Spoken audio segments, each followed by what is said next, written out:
All right, so this first segment, I'm going to need your help. So I'm going to give you a little brain teaser to start with. I want to kind of test your reading abilities. So the next slide that I switch to, just do me a favor, just read it out loud as soon as possible, okay? So here we go.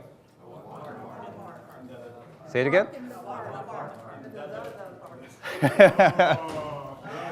Nice, nice. All right.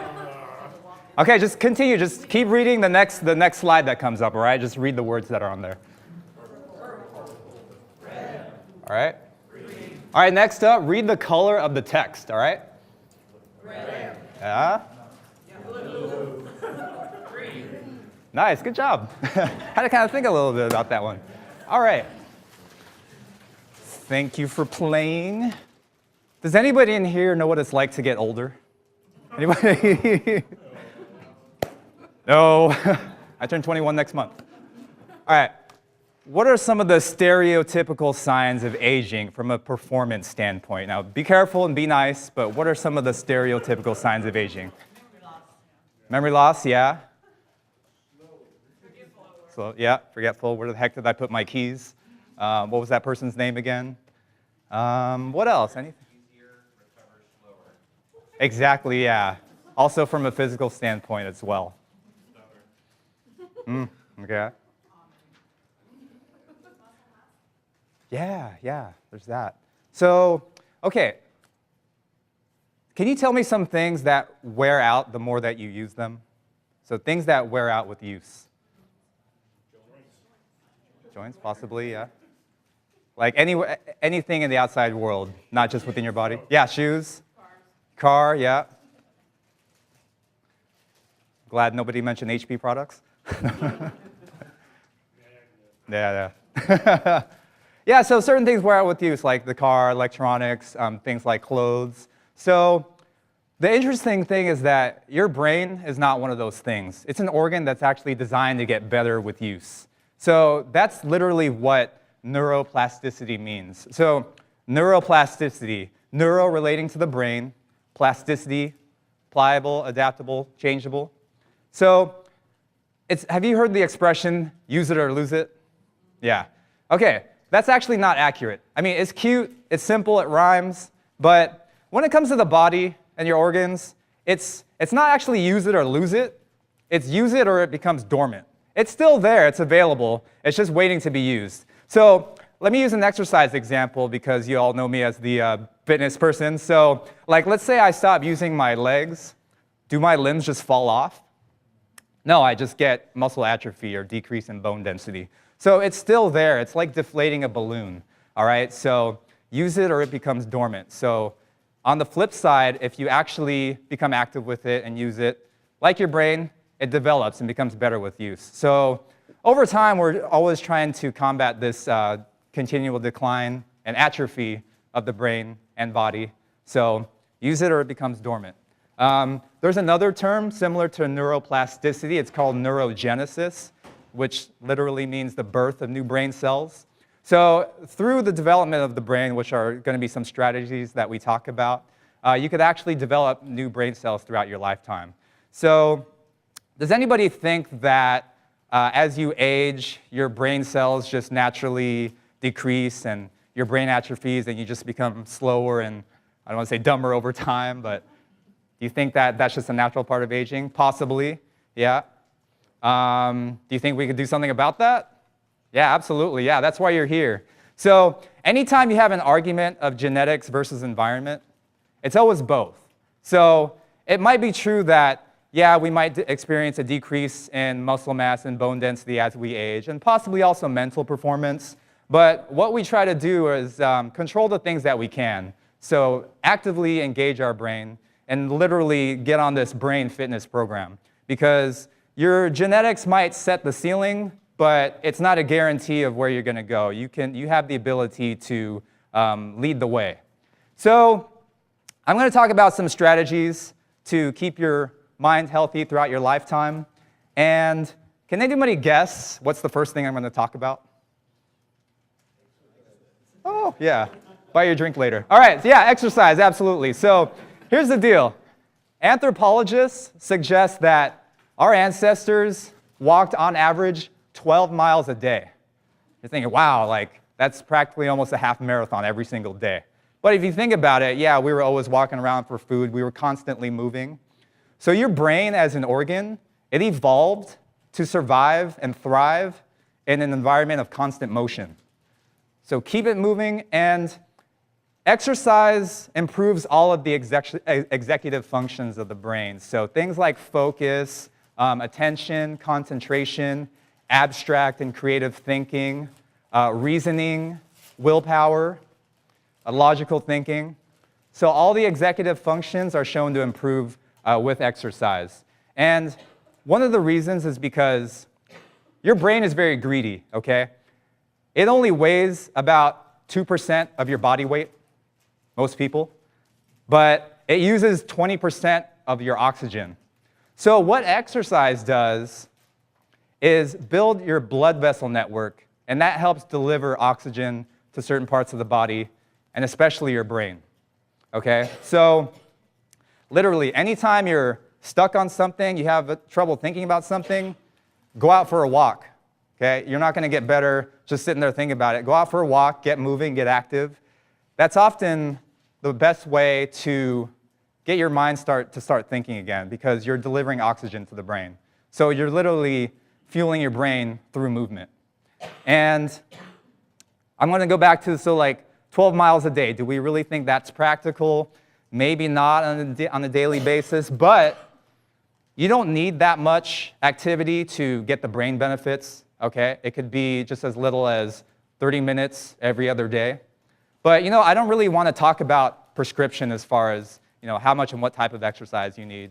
But the most important thing is to build activity into your daily life, okay? So let's say you take a walking meeting, or if you're like waiting for something to load, or just kind of standing around.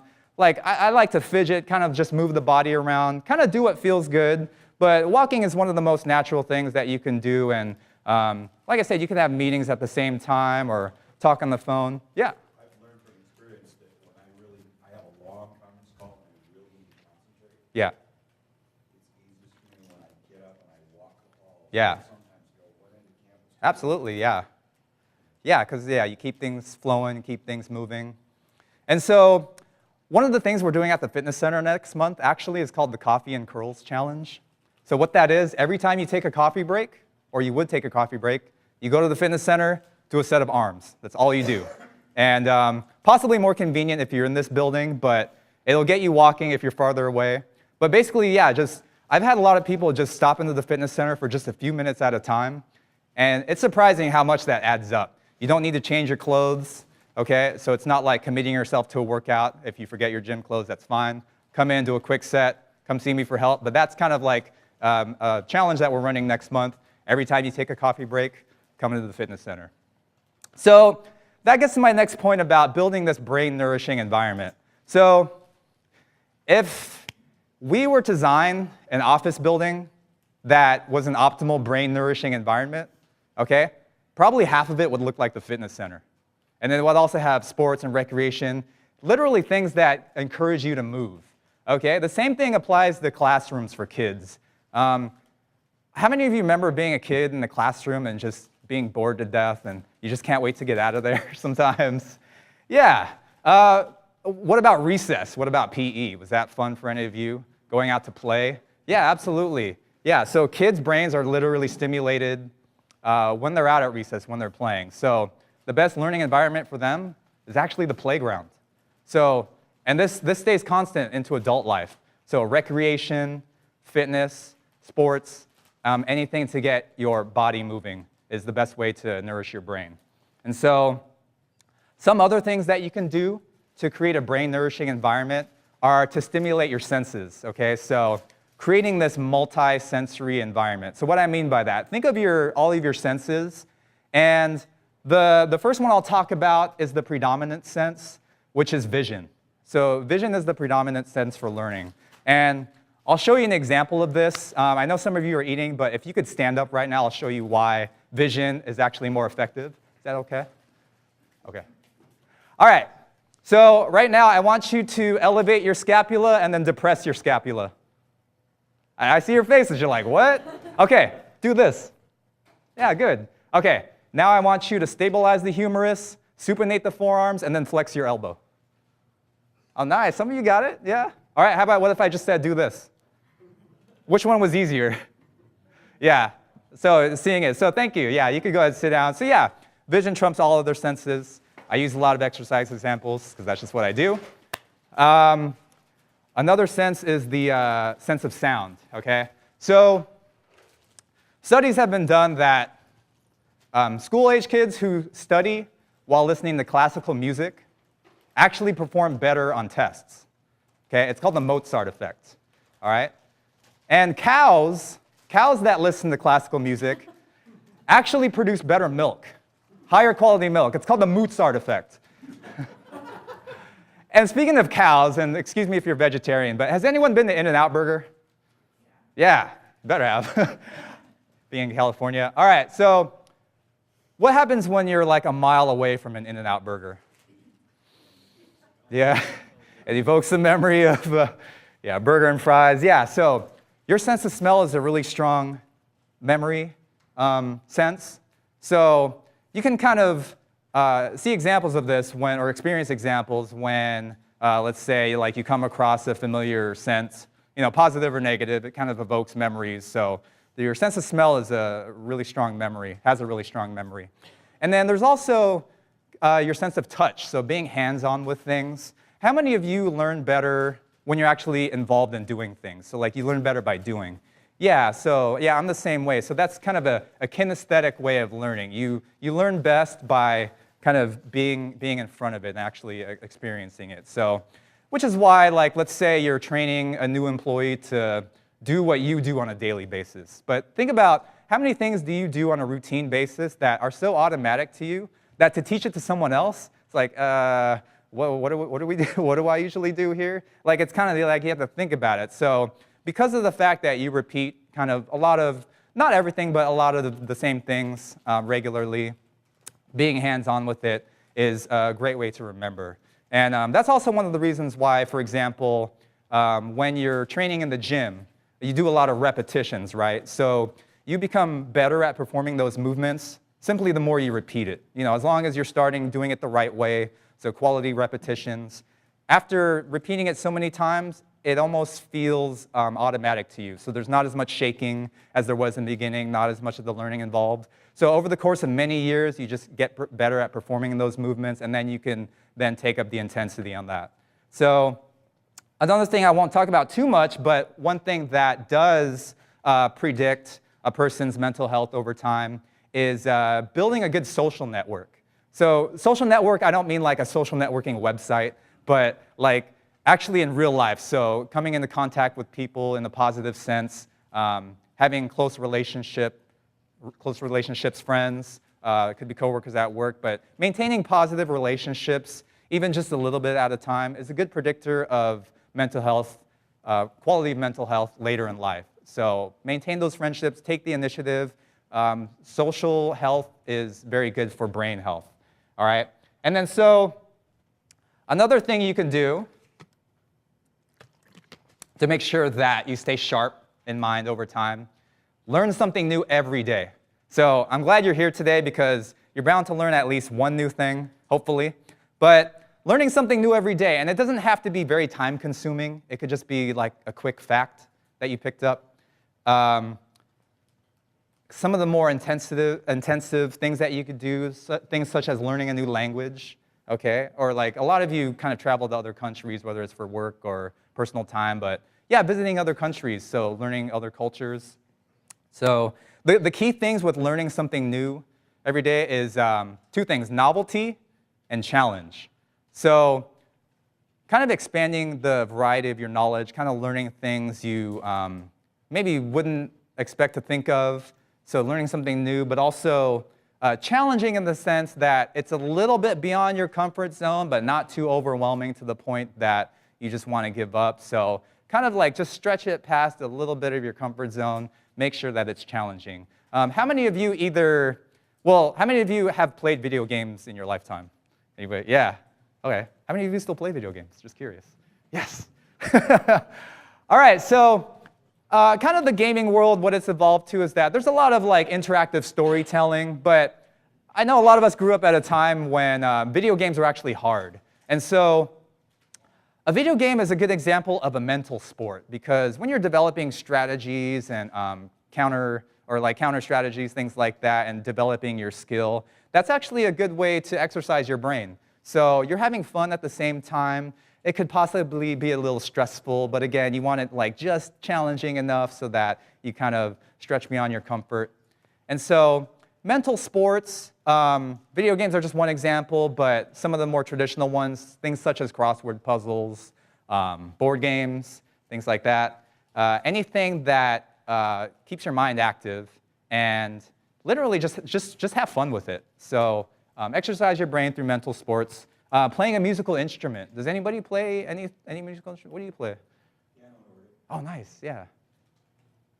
Same. Nice. Yeah, and piano is interesting because you're syncing the left and right hand, and then they're doing two different things. So that's a good way to keep the mind sharp. But any musical instrument, playing guitar, things like that, good way to keep your mind sharp. And then also there's dancing or like group exercise or like just team sports. What's cool about that is you're exercising your brain, so learning new movements and choreography, getting coordinated, but also you're getting physical activity, which we already talked about, it's good for the brain, and the social activity, so participating in a group. And then you're also stimulating the sense of sound through music. So like right there, that's at least 4 different ways to stimulate your brain. So activities such as dancing, great multi-sensory environment for brain health. So if you do that, keep doing it. All right? So next up, I want to talk about developing your memory. So this is something that it takes effort, especially in the beginning. But to take something from a short-term to a long-term memory, what do you think is one of the key ingredients to doing that? To take something from short-term? Exactly, yeah. So yeah, taking something from a repetition. So yeah, just remember, repeat to remember. So here's the way it works. Let's say you get someone's phone number, and I know we're in a cell phone generation that we have everything just stored electronically, but like let's say you get someone's phone number, you don't have anything on you to jot it down, so you have to remember it, okay? If you don't repeat that phone number to yourself within the first 30 seconds, you're more than likely to forget it, all right? So the way that repetition works is through spacing. So that first 30 seconds, you need to repeat to keep that memory stored. And then as long as you repeat it within that time, that space can then expand to like an hour, for example. And then you have to repeat it within that time. So over the course of repetition and expanding that spacing, it then gets stored into your long-term memory. Yeah? A psychologist who studied this sort of thing once told me that if you make some sort of a physical movement when you're thinking about what you're trying to remember, Yeah. it imprints it much faster in your brain. Yeah. I found that to be true. When I'm trying to remember a phone number, but I don't have a phone out, I imagine punching it in, yeah. the air. Yeah. It sticks. Exactly, yeah, that's a good example. So, and that's a good point too, because you're now incorporating your other senses to help you remember it. And also, when things carry emotional weight, obviously you're going to remember that better. How many of you have sat in a boring meeting? You don't have to tell me where or when, but okay. So, how much of those do you actually remember, honestly? Yeah, not much. Yeah, exactly. Yeah, you remember that part. But like, think back to like one of your favorite birthday parties, or maybe it was a wedding, something like a special occasion that was significant to you in an emotional sense. You could probably remember kind of most of what you were experiencing at the time. So anything that carries emotional significance, obviously you're going to remember a lot better. Now, from a practical sense, I don't know if we could put emotional significance into a lot of things, but other fun things to do is kind of like giving yourself kind of silly ways to remember things. So like, I'm screwing something in. So righty-tighty, lefty-loosey. Very basic example. Anyone have any other examples of like, let's say it's either a rhyme or like a silly way to remember something? Well, my daughter's class, when she was in Yeah. She's 21 now. She still can sing the same song that she learned when she was 4. Yeah. How many like annoyingly catchy songs do you hear on pop radio that you just can't stop singing the chorus? You probably heard them in the fitness center on the radio, like every day, at the same hour. So yeah, incorporating your other senses and silly ways to remember things kind of helps you store it over time. All right, I want to talk about a big thing, which is multitasking. Ooh, so how many of you are good at multitasking? Nice. Took the words out of my mouth. Yeah, so the truth is, your brain is not good at multitasking. Nobody's brain is. It's just not the way your brain works. All right, so you could be doing a lot of different things at the same time, especially at like a lower level. So, I could walk and chew gum at the same time. You could talk while you're breathing, because like breathing is an automatic response.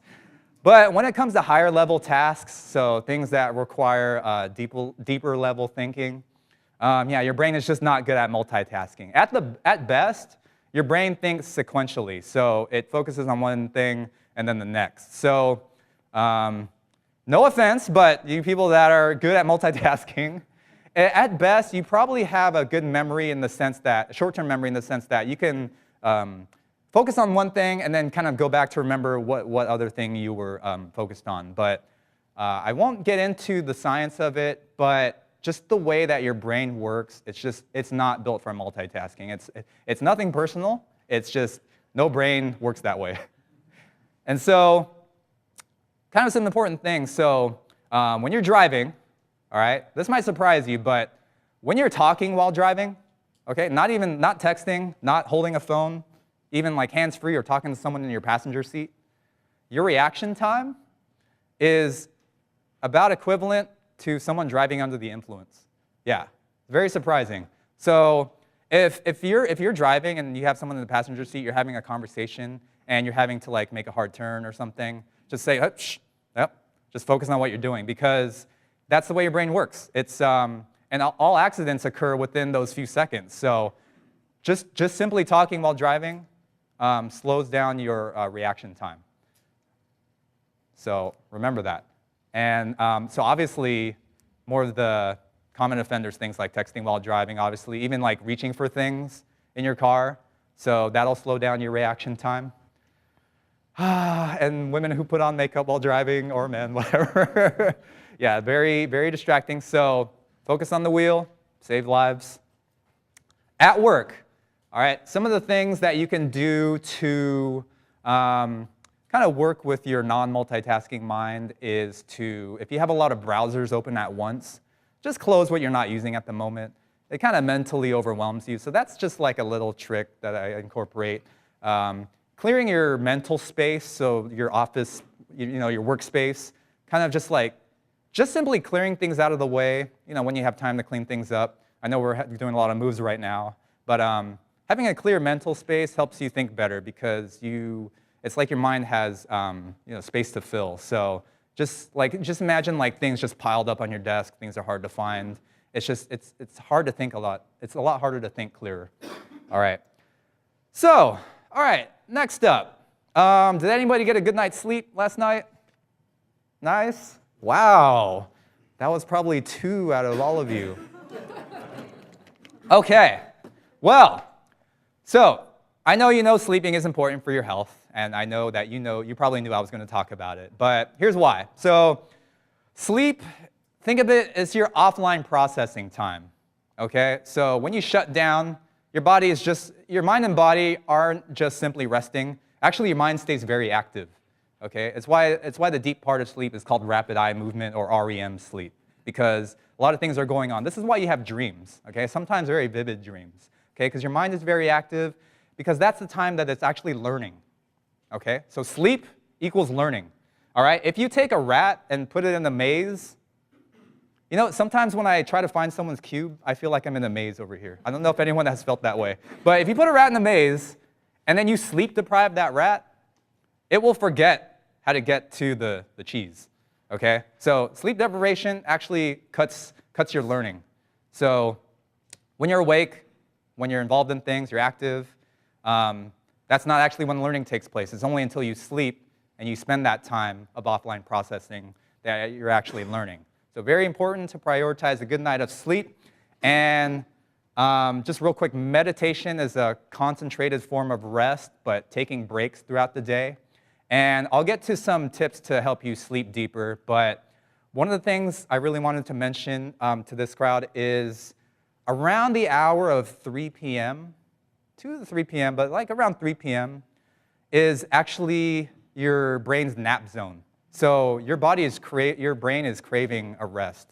And it's not exactly 3 p.m., but around that time. I mean, how many of you have felt like, around 3 p.m., you're like, I want to get, yeah. So if it were up to me, I would just have everybody take a nap at 3 p.m. Yeah, less than 30 minutes at a time. And you're more than welcome to come into our group fitness studio. Seriously, to just keep the lights out, lay a mat down, and just shut your mind off for a little bit, clear your head, because you'll be more productive in the second half of the day. So around that time of 2 to 3 p.m., if you have no control over that, I would recommend against scheduling important meetings at 2 to 3 p.m. I don't know if anyone's doing that, but I would recommend against it. So yeah, 3 p.m. is that dreaded nap zone where, yeah, you deserve a break. So yes. All right, so getting a deep night's sleep. 5 factors that can actually help you get a deep night's sleep. Number 1, alcohol. I don't mean drink alcohol to help you sleep, although it does make you feel a little drowsy, but here's the deal with alcohol. It actually cuts into your REM portion of your sleep, so you're likely to wake up sooner because the REM, rapid eye movement, is your deep wave sleep. That takes place in the second half of the night. So the booze can help you fall asleep, but you're more likely to wake up interrupted in the middle of the night because it cuts into your REM sleep. So I know we're all human. We're probably not going to stop drinking for the rest of our life.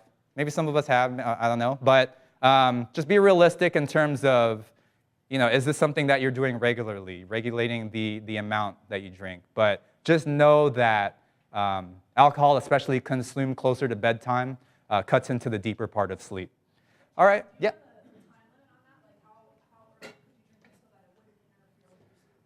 Ooh, my guess would be that the point where you're not feeling inebriated or you don't feel like you're under the influence, and then it would probably take some extra time after that. I don't know the exact hours, but that's a good question. We could look into that. But yeah, so earlier you finish consuming, the better. And actually, I'm going to skip to my point about timing. So also caffeine. So here's the deal with caffeine. It can stay in your system for up to 12 hours. All right? You might not experience the effects, but it takes a while for it to be completely metabolized. So if you count back 12 hours, because obviously caffeine keeps you stimulated, keeps you awake, and gives you a lot of trouble falling asleep. So the time that you ideally want to go to bed, count back 12 hours from that. It might take less. It's around 6 to 12 hours, which is a big range, depending on the person's body mass and metabolism. But just assume that it could take up to 12 hours for caffeine to completely metabolize. So for most people, that would mean that getting your coffee in or whatever in the first part of the morning. My MD says try not to drink anything after 8 p.m. Hey, there we go. Yeah, the earlier you go to bed, the better. So yeah, let's. You'll have to just confine your alcohol to breakfast. All right, and then yoga is a good way to prepare your mind and body for rest. And then a big source is light, obviously. So during the day, sun is out, all the lights are on, everything's bright. That's good because you want to stay awake, fresh. But as you get closer to bedtime, you want to dim those lights, and especially screens, so laptops, phones. At the very least, you want to dim it. Less brightness the closer you get to bedtime. And so just think about your biological clock, okay? So when the sun goes down, that's actually when you're supposed to be feeling sleepy. We've kind of overridden this natural biological tendency because we have so many ways to keep ourselves stimulated. TV, computers, phone, whatever it is. But at the very least, just dimming the lights on those. And just overall, just keeping yourself less stimulated. So just trying to chill out and relax. not having your space too noisy. And if you can avoid it, try not to get into very heavy conversations or things that stress you out. So controlling the light is a very direct way to induce sleep. And it's just the opposite when you wake up in the morning. You want everything bright, so you want to stay awake. All right, and then the last thing is temperature. So your body naturally has a drop in temperature when you're in bed, when you're finally asleep. So what you want to avoid is your body getting so cold that you actually shiver at night. So the way you want to think of it is that your body temperature is warmer when you're going to bed, and then it'll cool down when you're in bed. So you just want to avoid that situation where you get so cold that it wakes you up. So things like you might have like a timer on controlling the body temperature in your room, or if you had a window open. A really good practice to do is taking a warm shower before bed, because when you step out of the shower and into your room, your body naturally cools, so you're actually going to bed cooler, and then that will more similarly match your body temperature when you're asleep. All right? And if you do have chronic sleep issues, I just recommend talking to your doctor, even if you're considering an over-the-counter sleep aid. They could possibly recommend the dose and if it's appropriate for you based on your vitamin mineral count, things like that. All right, next up, I want to talk about something that's actually damaging to the brain, and this was a good question that was posted when you all registered. Actually, anyone want to guess what it is? Yeah, stress. All right. Oh, no. How many of you experience stress? Huh? Yeah. All right, so from an evolutionary standpoint, we are not built for chronic stress, okay? At most, we experienced, or our ancestors experienced, short bursts of stress. So all those hormones that flood your system are only supposed to occur for a short amount of time, all right? How many of you have ever run a marathon or something similar, like even yeah. So, all right, imagine sprinting the entire distance, okay? Yeah, that is chronic stress, okay? And the same thing applies to your brain, because your brain doesn't know the difference between if you're about to get mauled by a tiger versus if you're in a stressful marriage or stressful relationship, possibly a chronically stressful situation at work, whether it's due to your boss, manager, or if you are a manager. Things that kind of eat away at you throughout the day. It can decrease your memory, okay? Decreases memory, creativity, okay? Decreases motivation. It actually lowers your immune system, so you actually can get sicker quicker. And it decreases your sleep. So just going back to the fact that sleep is such a big pillar of health for brain health, all right? Stress can decrease your sleep, so you can kind of see how things can kind of contribute to each other. And it obviously increases your risk of depression. So all of those things are not good for brain health. And brain scientists can actually see parts of the brain beginning to atrophy from all that. So if you have a stressful situation, chronically stressful, occasional stress is normal, okay? Especially in this day and age. But chronic stressful situation, take care of it any way you can, all right? Make active steps. And I'll just go a little bit into the reason why stress affects your brain. I didn't want to talk about parts of the brain too much because it gets too scientific, but the prefrontal cortex is the part of the brain responsible for your higher level thinking. So a lot of the thinking that you do for like big projects at work, any like big decision making, takes place in the prefrontal cortex. Now, when you're stressed, and it doesn't matter what type of stress it is, all right? So your brain gets flooded with these hormones like the adrenal hormone, or the, what do you call it, catecholamines. So things like adrenaline, you're familiar with that. So it actually suppresses the prefrontal cortex. So when you're stressed out, all right, you're not able to do that higher level thinking. All right, we're getting into October, so how many of you have seen a scary movie? Please, yeah. All right, so in the scary movie, all right, so the victims that are being chased, are they known for doing smart things? No, okay. Stress will do that, all right? So being stressed out, yeah, you don't think it's clear, all right? And the reason why I wanted to mention this is because teenagers, anybody have teenagers? Yeah? So that part of their brain, the prefrontal cortex, is not completely matured yet, all right? So we've all probably remembered stupid things that we did as teenagers, but my point is that go easy on them because that part of their brain is not completely developed yet. So go easy on them. And then because you don't want to induce more stress because then that will suppress that part of the brain, all right? And so on the flip side, the way to mitigate stress is by being happy. So, and the key to happiness, I think, is just to find your purpose, okay? Why are you here? Why are you doing what you do? So having a purpose in life is one of the keys to ongoing happiness, all right? And if you don't have a purpose in life, I'll give you one today. Find your purpose, all right? All right, the last thing I talk about, and I know that you knew that I was going here, but nourishing your mind, so feeding your brain quality food, all right? I don't want to get too deep into it, but I'll mention a few things. Hydration, obviously a big thing. So I know that you know that a majority of your body is water, all right? And the key with hydration is, okay, how much am I supposed to drink? Well, you've all heard like, the 8 to 10 cups a day.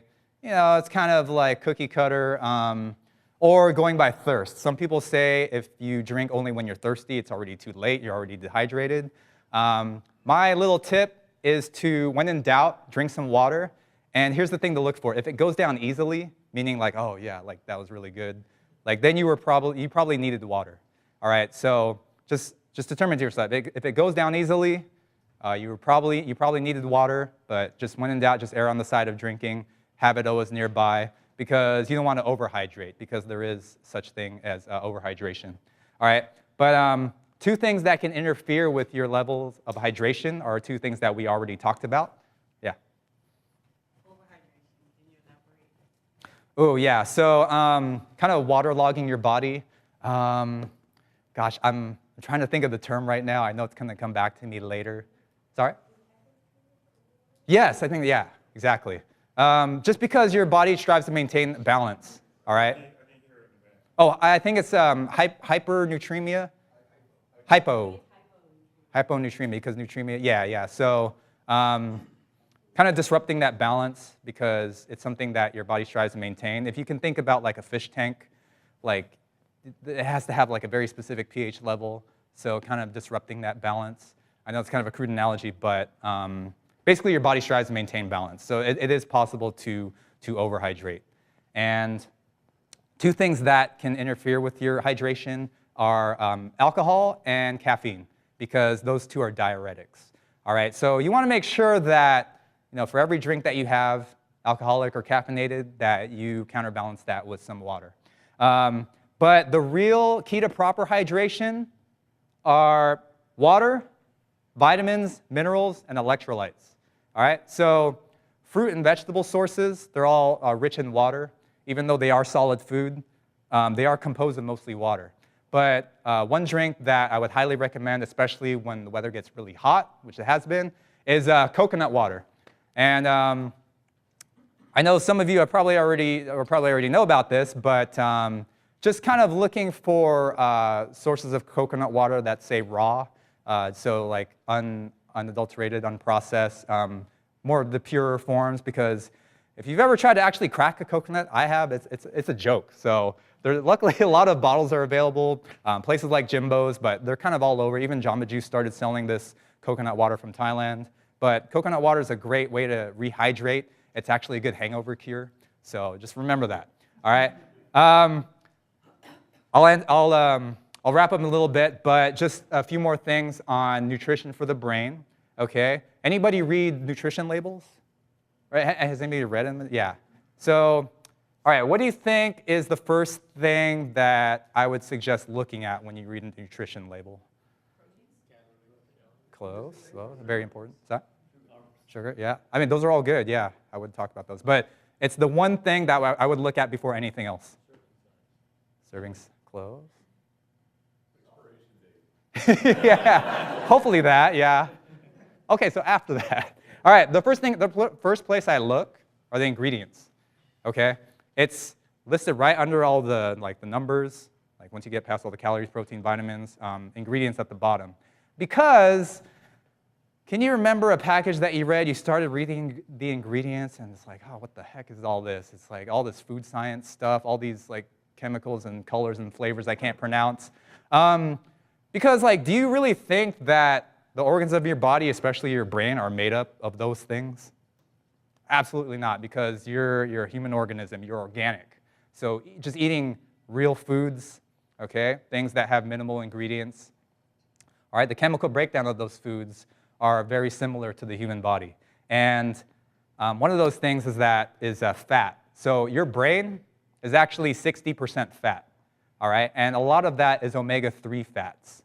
And so I don't really have time to talk about omega-3 fat, but I will send you a top 10 list of omega-3 fat sources.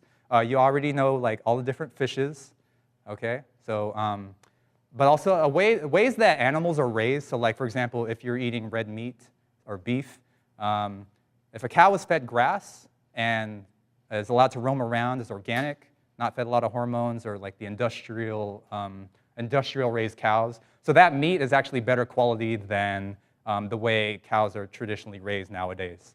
So just the way that animals are fed, and like some stores like Sprouts, they sell omega-3 eggs, omega-3 dairy products, so they're actually enriched with omega-3 fats. Because the deal is our food supply today is not as rich in omega-3 fats as it originally was. So you kind of have to be proactive about it. And there are some vegetarian sources of omega-3 fats, things like walnuts, edamame, flax. But I'll go ahead and send you a top 10 list after this. But omega-3 fats, yeah, brain food, okay? The last thing I want to talk about is carbohydrates versus protein. So if you have a very refined, high carbohydrate meal, such as pasta, a lot of white bread, things that are very starchy, okay? The type of hormones that it stimulates are actually the things that kind of make you feel sedated, all right? How many of you have felt like after eating a heavy carbohydrate meal, like you felt like you were in a food coma, like you just wanted to sleep? Yeah, you just want to nap, right?